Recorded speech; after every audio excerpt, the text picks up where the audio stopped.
welcome to Unit 3 of Medical Terminology. This unit we're going to talk about suffixes. So let's take a look at what we're going to learn. All right, so here's our objectives. So we're going to do a review back from Unit 1. So if you need to review those videos, please do. But where in a word do they belong? How do we identify them? We're also going to look at some major organs of the body. We're going to take a look at some new suffixes. We're going to define some full terms again. You're going to need your word lists from Unit 1 and 2, as well as this Unit 3 word list. We will be using words from all three of those, so make sure that they are handy.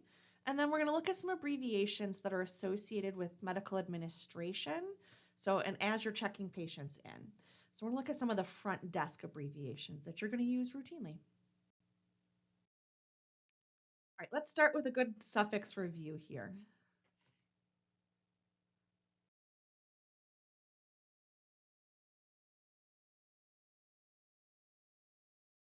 So you've learned a few things so far about suffixes. Let's see what you remember.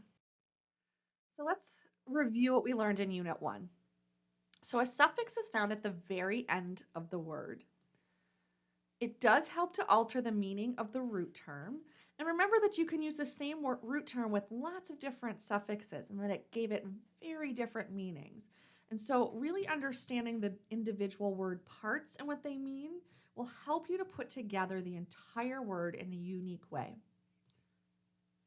There is only one suffix in a word because there's only one end to the word. So make sure that you only identify one suffix when you're looking at words.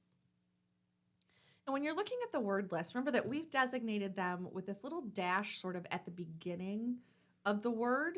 And so here's an example, and it's one of the ones we've been using since Unit 1, and it's shown up on every word list, but it is itis. And you can see that the way we've written it and how most conventional writing of the suffix is done with that little dash at the beginning of the letters to indicate to you just from looking at it that it is a suffix.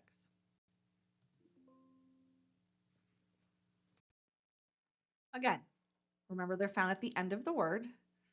They do come from the Latin and Greek meanings for the words, and so this can be a little bit of a tough language to learn, but that's why we're learning it together. You have seen some suffixes before in modules 1 and 2. We haven't solely focused on them yet, and so this unit will focus directly on the suffixes that we can use, but you are going to need to pull out those root terms from some previous units just so that we can put them all together.